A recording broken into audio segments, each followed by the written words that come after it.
Hola, buenas tardes. El audio de hoy está dedicado, que ya os había comentado, a seguir con los audios donde explico un poco la sanación. La sanación es algo de lo más importante con respecto a un proceso de gemelos, por supuesto, y con respecto a la vida en general, porque si no sanas y te trabajas, pues siempre tendrás una cantidad enorme de emociones sin atender que harán que tu vida sea muy complicada y que emocionalmente no consigas una estabilidad. Entonces, os voy a explicar un poco qué método utilizo yo en las sesiones, en las terapias más bien, para que entendáis cómo lo hago, cómo lo divido y cómo lo podéis organizar. Hay posts en el perfil sobre esto, he dejado un plan de sanación entero donde explico cómo hacerlo, pero bueno, como los audios os gustan mucho, pues voy a intentar desgranarlo un poco para que si tenéis dudas, pues me podáis preguntar. Entonces, lo primero que tenemos que tener en cuenta a la hora de la sanación es que lo primero es escucharme. Sí, yo creo que las personas no se escuchan a sí mismas, la mayoría. No saben. ¿Por qué? Porque no saben cómo bajar la ansiedad cerebral, salir del automático y poder escuchar. Entonces muchas personas al principio no saben escucharse. Sin embargo, es verdad que después de llevar unos meses conmigo en terapia, aprenden a escucharse perfectamente, saben bien cómo entenderse y aprenden a escuchar al alma, que al final es un trabajo que hay que hacer, que requiere práctica. ¿Por qué? Porque el cerebro no está acostumbrado a transcribir esta energía, ni siquiera está diseñado para transcribir este tipo de energía, entonces no sabe. Con lo cual hay que enseñarle. Como todo, hay que aprenderlo. Siempre digo que la sanación te la deberías plantear a un año, tranquilamente, y a más. Una sanación profunda y que dé resultado lleva mucho tiempo, reprogramar el cerebro lleva muchísimo tiempo, hay que saber cómo hacerlo y hacerlo bien para que funcione, porque si no solo trabajas el amor propio fuera, que es básicamente lo que yo veo, que la gente viene con el amor propio fuera, pero si no lo meto en el cerebro y lo uso para interaccionar, pues no me vale de nada, porque lo que uso para interaccionar es el programa que tengo. Si no meto otro programa, sigo usando el mismo, el de el patrón infantil, lo que llamamos el niño interior.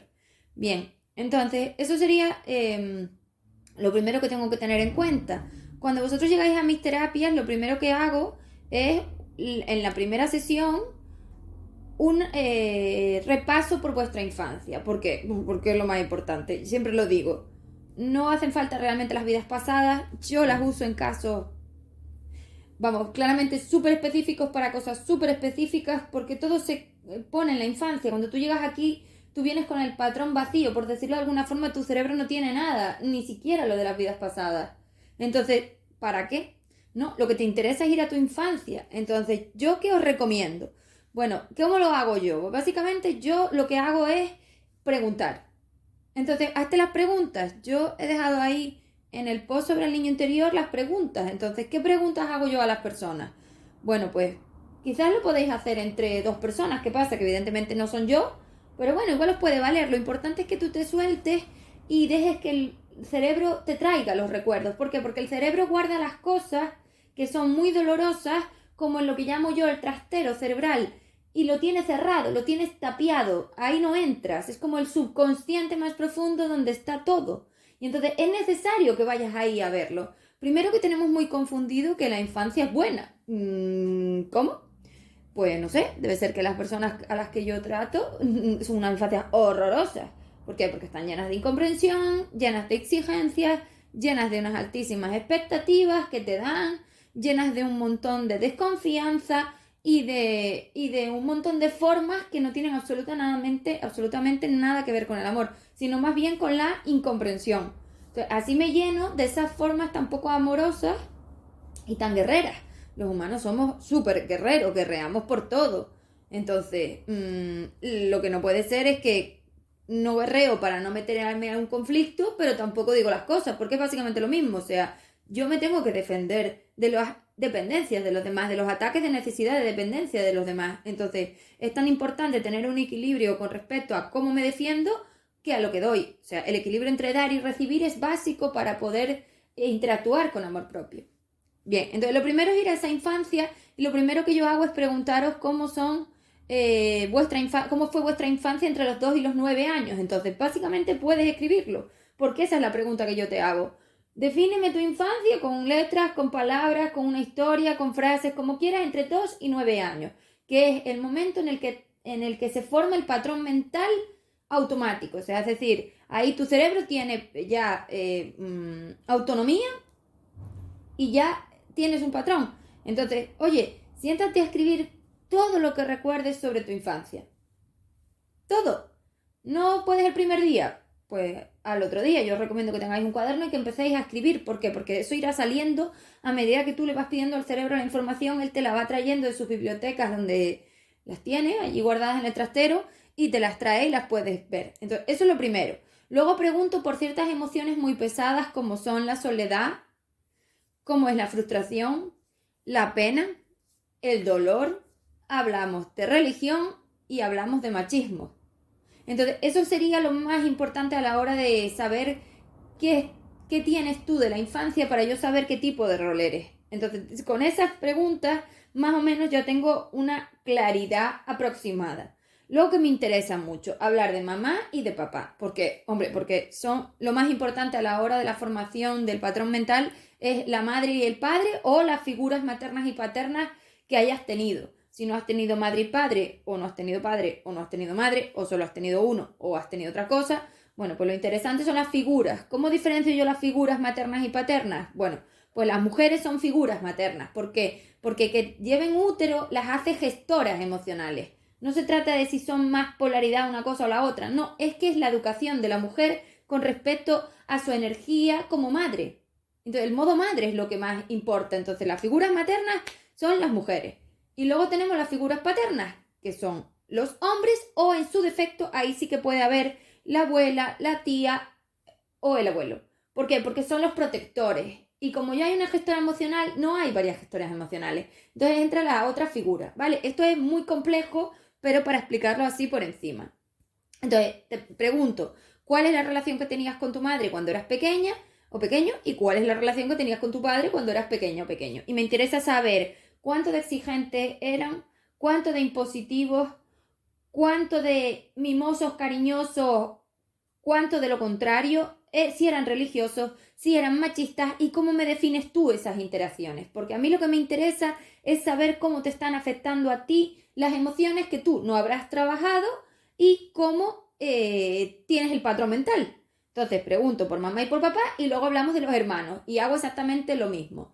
Quiero saber cómo eran las interacciones de todos los hermanos y luego pregunto también si hay alguien más. Es decir, si ha habido una tía con la que tienes mucha interacción, si ha habido un abuelo, si ha habido otra persona, también necesito saber. Es importante también saber si ha habido palizas, si ha habido castigos, si ha habido abusos, si ha habido maltratos y si ha habido abusos sexuales. Entonces todo eso es necesario porque ahí está toda la chicha de el patrón mental, de las emociones negativas que te están pesando en tu cerebro. Que aunque tú consideres que tu cerebro las ha guardado en el trastero y no te das cuenta de ellas, están ahí. Porque el trastero del cerebro tiene un espacio. Como todo en el cerebro no está ilimitado, ahí hay un espacio. Si yo no saco lo que llamo yo los pilares dependientes, que es el patrón básico que está usando mi cerebro para actuar, pues entonces si no los quito no tengo sitio para meter el amor. Porque luego meteríamos el amor. Entonces, eso es lo primero que hacemos. Luego hablamos de las parejas, súper importante, porque debemos ver la forma de amor. La forma de amor es, pregunto, ¿cómo veías tú la relación entre tu madre y tu padre? Eso es súper importante porque, vamos, lo vas a cuadrar y lo vas a clavar con la primera o la segunda pareja en las parejas. Entonces, luego vemos las parejas, las más importantes, y luego hablamos de los hijos. Entonces, todo esto es lo que interesa. Ah, y me faltan los abuelos. Los abuelos también súper importantes. Quiero saber cómo son las relaciones con tus abuelos. Entonces, esto sería lo que yo hago en 1 hora y media, más o menos, o 2 horas, de la primera sesión de las terapias. Esto lo puedes hacer tú en tu casa. De hecho, esto es lo primero, porque tú necesitas toda esa información. Cierto es que yo tengo la capacidad de entrar en vuestro cerebro y ya ir, bueno, recolocando un poco energéticamente lo más pesado, porque a través de la conexión que hago con vuestra alma también me va dejando sitio, y entrar ahí, pues para mí es como entrar en un archivo donde veo las cosas, ¿no? Pero bueno, que esto lo podéis hacer vosotros sin esa parte. Os va a llevar más tiempo, pero también lo podéis hacer. Entonces, esto sería lo primero. a mí me lleva unas 2 horas de sesión, ya os digo, pero a vosotros os puede llevar una semana, o sea, no importa, tenéis que escribirlo. ¿Por qué insisto en que hay que escribirlo? Hombre, porque si no lo escribo no lo veo. Los pensamientos así en mi cabeza son muy sutiles, no tienen peso, mi mente no lo entiende y mi mente necesita que yo le ponga las cosas visuales y muy claras y por eso escribirlo es lo mejor. Entonces, eso es lo primero. Luego me interesa saber también un poco si ha habido algunos eventos fuertes. Entonces yo pregunto, ¿quieres contarme sobre algún evento fuerte que haya sucedido en tu infancia? Vale, y si da tiempo, y si no se va viendo después, también pregunto cómo son las relaciones con esas personas, con mamá, con papá, con los hijos, o sea, con los hermanos, o si hasta los abuelos, en la actualidad. Me interesa ver las diferencias entre una cosa y la otra para ver cómo gestionas. Con eso yo ya tengo el rol. Entonces, si eres materna, se ve claramente. Si eres paterna, también se ve. Si eres de ambos, también se ve. Sobreprotección también se ve. Y si eres corredora, también se ve. Entonces, todo eso es lo primero porque yo la terapia la tengo diseñada para cada rol. Entonces, no le mando a todo el mundo los mismos ejercicios. Algunos sí los comparto, pero otros no. No es lo mismo un corredor que un cazador. No es lo mismo. Vale, entonces, eso sería lo primero. Vale. Luego, en las siguientes sesiones lo que yo hago es ir viendo los ejercicios que nosotros vamos a ir trabajando. ¿Qué trabajamos lo primero? Los 5 pilares dependientes, de los que hablaré el viernes. Y son las expectativas, las exigencias, el buenismo y el control. Entonces, las expectativas, yo he hablado de ellas y hay ejercicios ahí. Básicamente lo que yo quiero es que tú mires tu vida y me digas qué expectativas tienes con respecto a tu entorno. ¿Por qué? Porque es con el que interaccionas y las expectativas siempre están relacionadas con las personas con las que yo interacciono más. Entonces, eso es lo que me interesa, saber qué expectativas tienes con respecto a tu vida. ¿Para qué? Para cuestionártelas. O sea, mi trabajo es cuestionar los patrones dependientes y darte opciones de un patrón independiente, libre emocionalmente, donde tú te hagas responsable de todo lo que pasa en tu vida y dejes de poner el peso en otros. ¿Por qué? Porque si yo no me hago responsable de todo lo que pasa en mi vida, de lo que tengo, de lo que no, de lo que creo, de lo que no, de lo que hago, de lo que no, de todo, si yo no me hago responsable de todo lo que pasa en mi vida, yo no puedo cambiar, porque yo no estoy en el cerebro de otro. Entonces yo solo puedo cambiar lo mío. Entonces, aparte de que nada es del otro, porque todo es mío, básicamente lo que yo siento, todo es mío, es como decir que yo tengo una herida en la rodilla y yo te la toco y te duele y tú me dices, ah, el dolor es tuyo, eso es responsabilidad tuya. ¿Por qué? Porque te he tocado la herida, ya, pero la herida es tuya. Bueno, pues las heridas emocionales es lo mismo, aunque parezca que no, las heridas emocionales son lo mismo, están ahí y el otro solo te las refleja, pero son tuyas.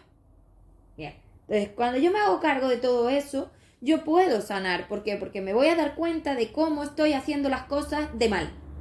¿Por qué? Porque los patrones dependientes son un drama. Hay víctimas, hay culpables, hay maltratos, hay abusos, hay venganzas, hay traiciones, hay conflictos, hay muchísima lealtad y hay un montón de formas de amar, que me refiero en general, no solo en parejas, me refiero en general, súper dañinas y tóxicas. ¿Por qué? Porque están basadas precisamente en el otro, en fuera. Y todo el tiempo que yo miro para afuera y miro para el otro, me lo estoy quitando a mí. Y yo soy lo más importante. El amor propio dice que yo tengo que estar primero. Y que si yo no puedo estar primero, tengo que buscar la forma de estarlo. Y no conformarme. Eso es amor propio. Respeto por mí. Entonces, si yo me respeto, lo que no puede ser es que yo me trate como un trapo o que deje que me traten como un trapo. Y si alguien me trata como un trapo, el único que no se está tratando bien aquí soy yo. El otro no tiene la responsabilidad de eso. Si yo no me valoro, eso es cosa mía. Bien, entonces, cuando nosotros miramos las expectativas, lo que miramos es que son muy altas. Ya os lo garantizo yo. Todo el mundo lo tiene igual. Altísimas las expectativas. ¿Por qué? Porque pongo el poder de mi felicidad en los otros. Yo siempre digo que es como si tuvieras un montón de montoncitos y tú fueras una hormiguita. No tienes nada. Te has dedicado a poner montoncitos en todos los demás, en tu madre, en tu padre, en tu novio, en tus amigos, en quien sea. Venga, montoncitos. Le has dado todo a ellos. Entonces, ahora no tienes nada.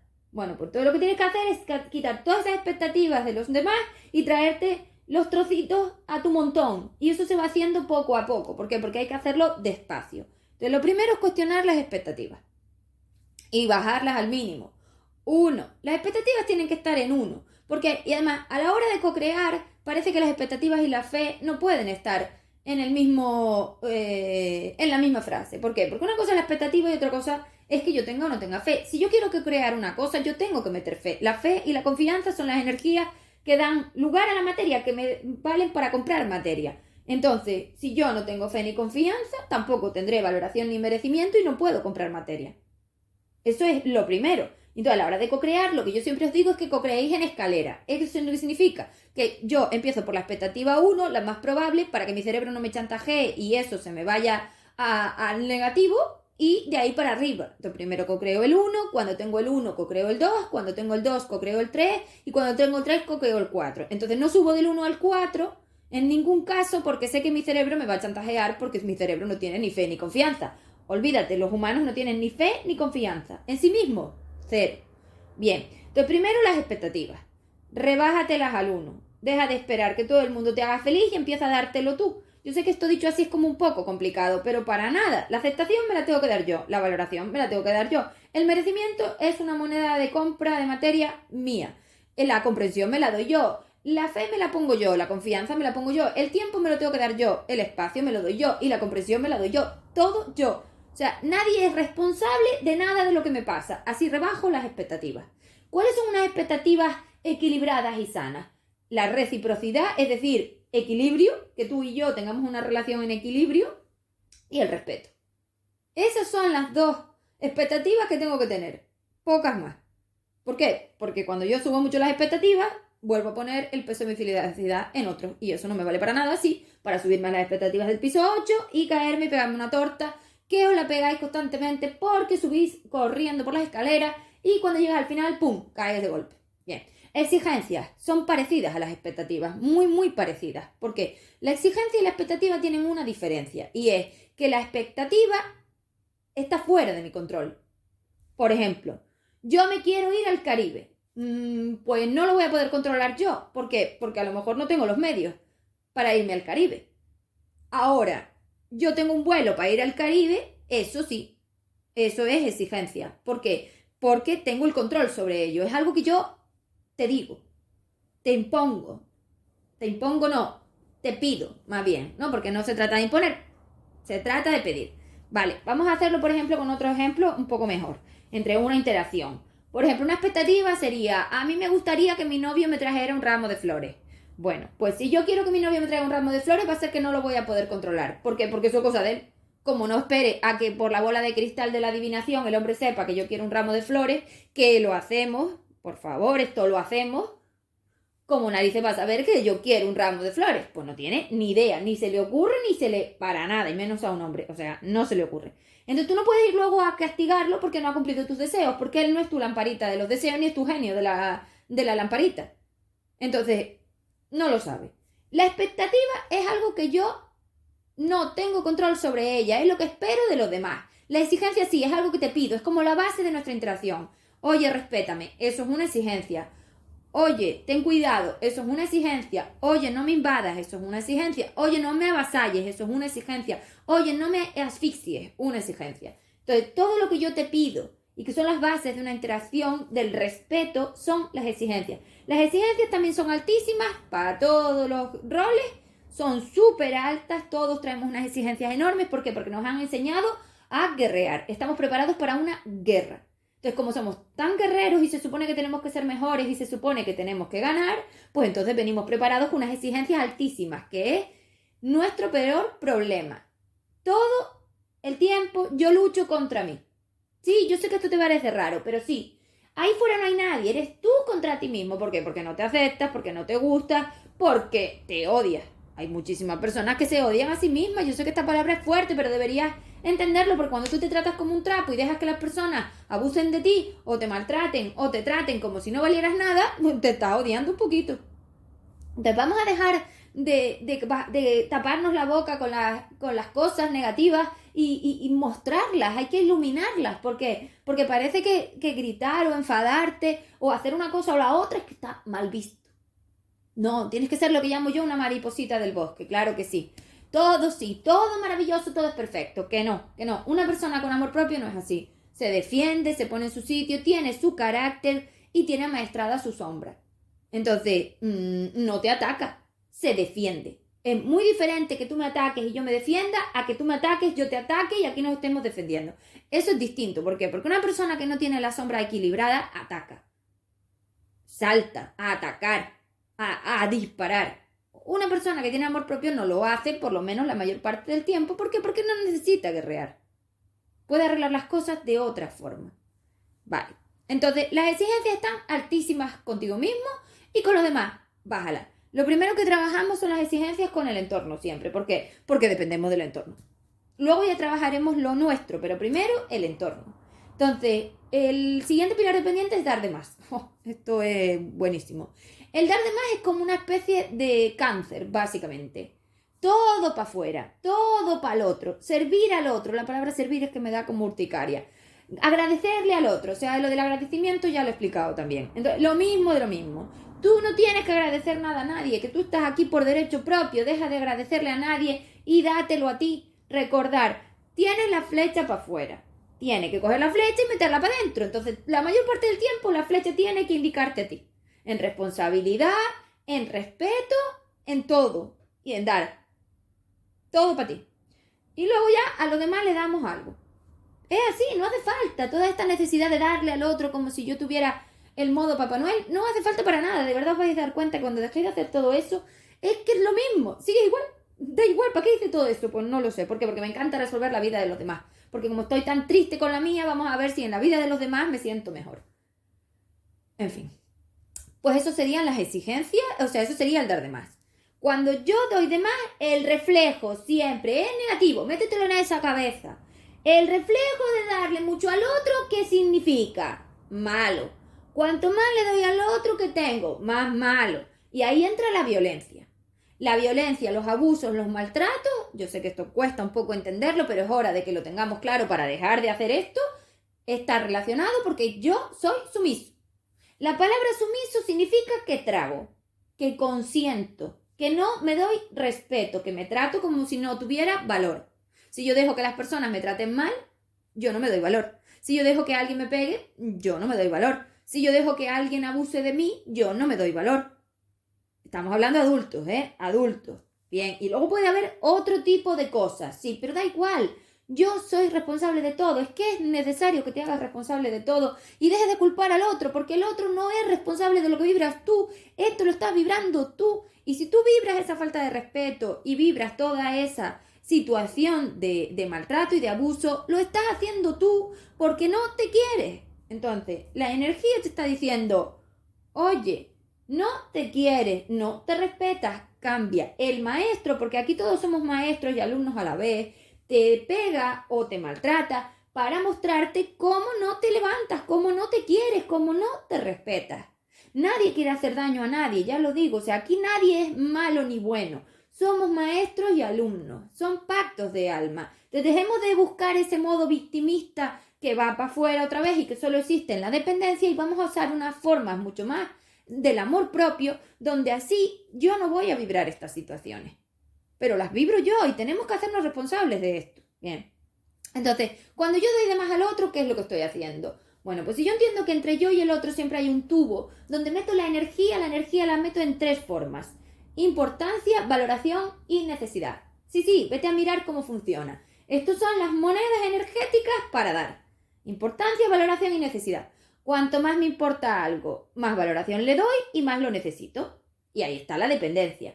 Sí, vete a pensar en un gemelo o en un catalizador, vete a pensar en tu pareja, vete a pensar en el vecino o vete a pensar en el de la carnicería. Ya verás qué diferencia en la importancia, la valoración y la necesidad que tú les das. Entonces, todas esas monedas energéticas, estas 3 monedas energéticas, son las que yo voy metiendo en el tubo de una interacción. Y vamos a entender que el tubo mide a 100.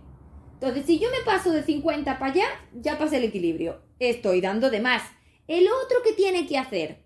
Pues dependiendo de cuánto le dé de más, me va a devolver menos. Entonces, si yo tengo un tubo de 100 y meto 50, el otro me dará sus 50. Si yo meto 70, el otro solo me puede dar 30. Y eso no es culpa del otro, eso es culpa mía porque no dejo sitio para que el otro meta su energía. Entonces, desequilibrio. Entonces el otro me da menos y yo me quejo y lo culpo. No, eso es mío. ¿Quién te mandó a dar tanto? Nadie, no te mandó nadie. Lo haces tú porque ese es tu modo. El que te han enseñado en la infancia, para afuera. Bien. Tú imagínate que tú llenas el tubo entero. Pues entonces no hay sitio. El otro no te da nada. Sí, claro, pues esto es matemáticas. No te da absolutamente nada. Y tú te quejas y tú lo culpas y tú montas un conflicto, pero es que eres tú la única que no ha dejado sitio. O el único. Vale. Vamos a ver qué pasa si yo lleno muchos tubos.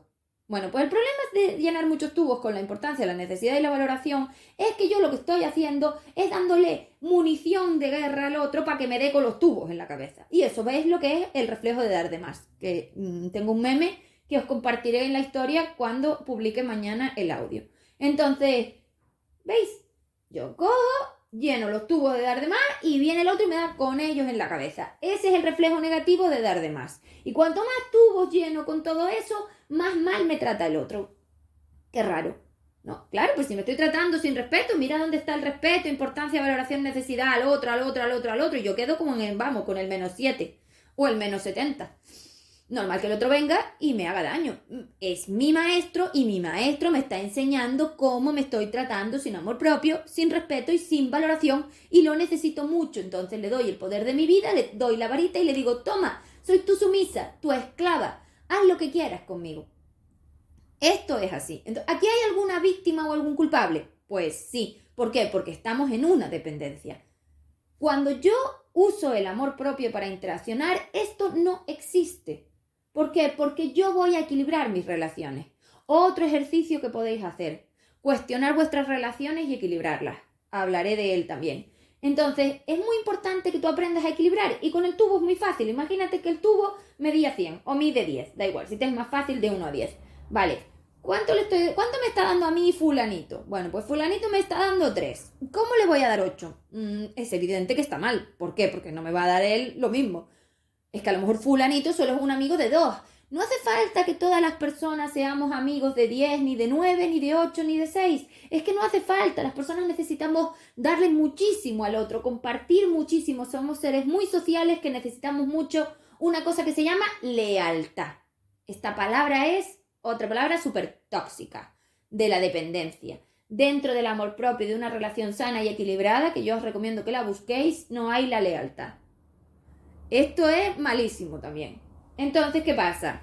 Que si yo te doy a ti, o sea, si tú a mí me das 2, yo te puedo dar 1, 2, 3, 4 y 5. Y ahí, ya verás que tú me lo vas a reflejar. Entonces, ¿qué te doy? Pues si tú me das 3, yo te doy 3, 4 o 5. Ahí, ya, no hace falta más. No se pierde nada porque el otro no sepa todo de mí, no le dé todo y no compartamos todo. No se pierde nada. Esos amores de morir, ya sean parejas, con amigos o con los padres, son conflictivos. Eso es un drama, una novela brasileña o venezolana, la que quieras. Cualquier, o turca, que ahora están de moda las turcas, da igual, o sea, cuanto más lealtad, más necesidad, más importancia y más valoración te doy, más dolor me vas a dar tú a mí. ¿Por qué? Porque eso es drama. Y en un drama tiene que haber una víctima, tiene que haber un culpable, tiene que haber una traición, tiene que haber venganza y tiene que haber abusos y maltratos y dolor y pena y frustración. Todo el pack. Yo siempre digo que esos son los ingredientes de la torta de drama. ¿De qué tamaño quieres la torta de drama? Bueno, pues mete los ingredientes. Si tú no quieres un drama, ¿por qué montas un drama? Para no montar un drama uso formas de amor, que son la confianza, la fe, el tiempo, el espacio y la comprensión. Entonces, ¿cuánta necesidad, valoración e importancia le doy al otro? Pues no más de 5. Y 5 ya me parece bastante. Entonces, para atrás. No hace falta que compartas tanto. Las relaciones de verdad que mejoran cuando yo me suelto, cuando las libero, cuando me desato. Bien, sigamos. Eso en dar de más. Malísimo. Vamos al siguiente, que es el control. ¿Qué significa el control? El control es la necesidad que yo tengo de que todo sea exactamente como mi cerebro estricto quiere. ¿Esto de dónde viene? Las secuencias cerebrales son como, ¿cómo llamamos? Como tiras donde hay unas formas, ¿no? De actuar.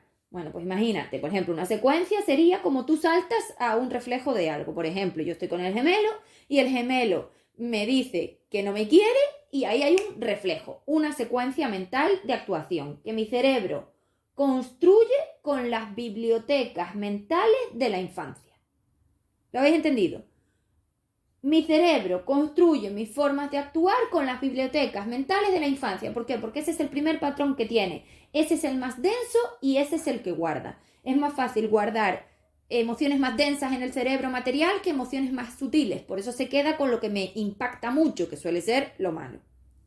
Entonces, ¿cómo gestiona mi cerebro las formas de actuación? Pues usando las bibliotecas infantiles. Yo te aseguro y te insto a que tú mires cómo tú actúas y yo te digo que usas lo que usabas en tu infancia. Te digo que podrías coger cada una de tus secuencias mentales, que son trillones, y ver que esta es lo mismo que hacías cuando esto, esta es lo mismo que hacías cuando esto, y esta es lo mismo que hacías cuando esto, pero a un nivel impresionante. Lo he visto yo con algunos de mis clientes con hechos de comidas que comen y cómo les sientan y con el tema de las alergias.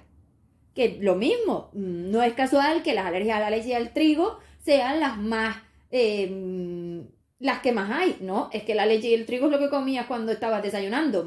Recuerda cómo te trataba tu madre, a ver cómo te va a sentar eso. Entonces, está relacionado a las formas de actuar. Con lo cual, todos los traumas están relacionados con las formas de actuar que uso de adulto. Porque es que yo no he cambiado el programa. ¿Sí? ¿Cómo es posible? Porque nadie me lo ha dicho que yo tenía que arreglar mi biblioteca mental. Estoy usando el de un niño. Los berrinches, los dramas, las víctimas, los culpables, las dependencias, como un niño pequeño. Pero sí, es que yo se supone que soy un adulto. ¿En qué punto? No, yo no me he soltado. Tengo como una especie de cadenas atadas a los tobillos y a las muñecas que me atan a mi patrón infantil. Por eso no termino de volverme adulto. Por eso no maduro. Por eso no suelto las dependencias. Por eso necesito que las personas me atiendan. ¿Por qué? Pues soy un niño. Pues lo mismo que cuando tenía 4 años, que necesitaba que todo el mundo se encargara de mí. Bien, entonces el control significa que nada debería ser diferente a lo que mi secuencia mental dice. Es como si yo tuviera ahí, pues eso, un libro, un manual, y dice, cuando Pepito le dice a Menganita tal, Menganita hace esto. Eso es una secuencia mental. Y normalmente en un cazador son súper estrictas, súper largas. Entonces, por ejemplo, cuando un cazador se altera y se pone a gritar, la secuencia es: el otro me falta el respeto, salta por encima de la línea que yo tengo, me enciendo una cerilla, me pongo a gritar, lo ataco, me defiendo, lo ataco, me defiendo, y como no me hace caso, monto un cirio. Bueno, pues eso es una secuencia mental. Y así con todo. Tú imagínate que tú estabas esperando que en tu día pasara 1, 2, 3 y 4. Me levanto, me ducho, me voy al trabajo, me lleva media hora, llego al trabajo y me pongo a trabajar. Pero ese día hay un atasco. La mala hostia que vas a pillar está relacionada con esa secuencia mental. ¿Por qué? Porque tú querías haber llegado en media hora, has tardado 15 minutos más, tu jefe te ha echado la bronca y ya se te ha jodido el día. Ahí están los estrictos cerebrales. Y los estrictos cerebrales están completamente relacionados a las imposiciones, las exigencias y las incomprensiones que nos dieron en la infancia. Porque te insto otra vez a ir en tu infancia y a ver qué mala es. ¿Por qué? Porque no te han dado nada. Ni por arriba ni por abajo. Es decir, si te sobreprotegieron mucho, te han hecho inútil. Inútil para la vida. Entonces ahora tienes miedo a enfrentarte a las cosas.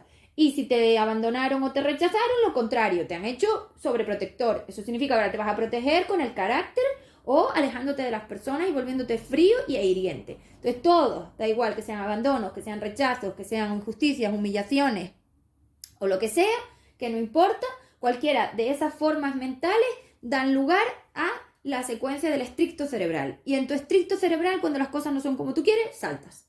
Diferencias. Bueno, dependiendo de qué rol seas. Si eres paterno, por ejemplo, un cazador de ambos, que son muy guerreros, van a atacar, van a ir con todos, tienen mucha ira, mucho enojo. Y si eres un materno o uno de sobreprotección, como no tienen casi carácter, pues entonces se van a quedar ahí a tragar. Y si eres corredor, depende, porque las corredoras tienen bastante carácter y los corredores son muy suaves, entonces te vas a quedar por ahí. Vale, eso es controlar. Controlar es que todo sea como yo quiero. ¿Para qué? Para protegerme. El cerebro usa todo para protegerte. Y lo que le interesa es eso, protegerte. Así, si yo controlo todo, si las personas actúan como yo quiero y si yo sé exactamente lo que va a pasar, no habrá ninguna emoción por ahí que me venga que no sepa atender. Esta es la razón. Entonces, el control es malo, malísimo. ¿Por qué? Porque está completamente relacionado con dos cosas, la ansiedad y la impaciencia. Y son dos energías muy malas. Para que haya un amor sano y equilibrado y amor propio, necesito fluir con la vida. Y para eso necesito darme tiempo y espacio. El tiempo y el espacio son la paciencia. Y el ser humano no ha plantado paciencia en su terreno. Ya hablaremos del terreno otro día, que es su atmósfera cerebral, su cerebro. Yo te recomiendo que tú plantes paciencia. De verdad que las personas necesitan muchísima paciencia. No puedes ir todo el día esperando que todo vaya a correr, porque las cosas no corren. Y por ejemplo, los cazadores de ambos, esto lo tenéis brutal. La ansiedad cerebral que tenéis os destruye. Sois autodestructivos con vuestra ansiedad, con vuestra necesidad de control.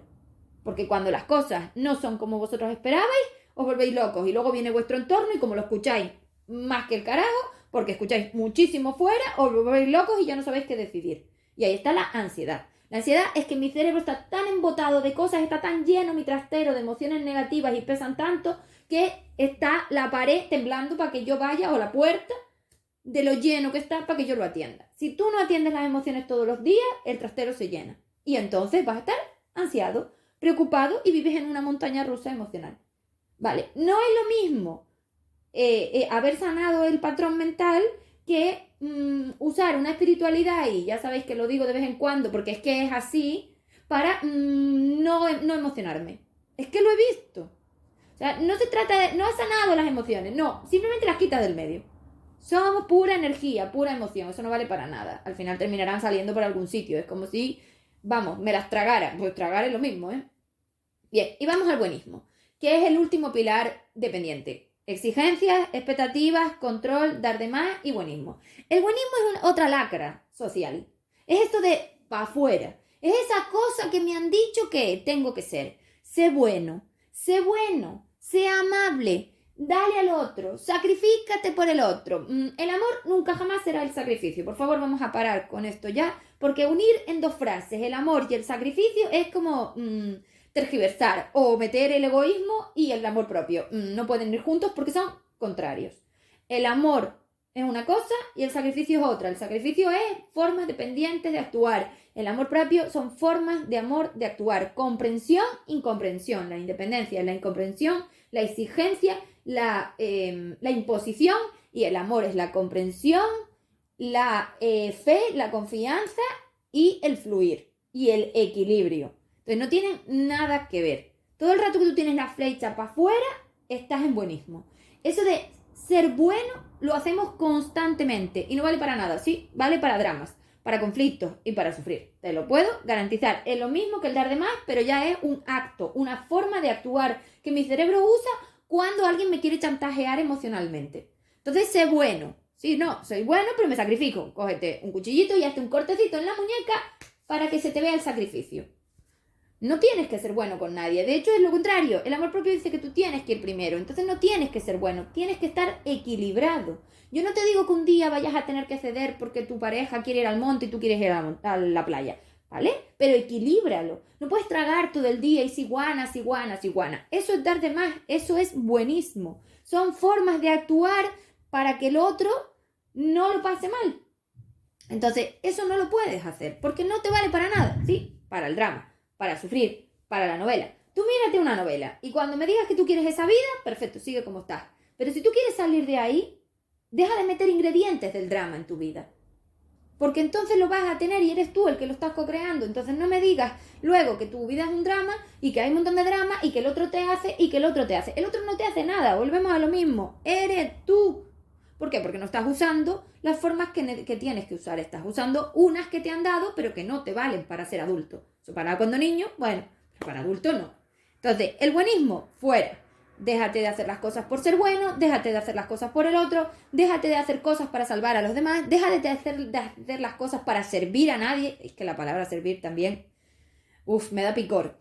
En fin, nada, ni gratitud. Ay, gracias. Que no, que tú no le tienes que dar las gracias a nadie, solo darte las gracias a ti.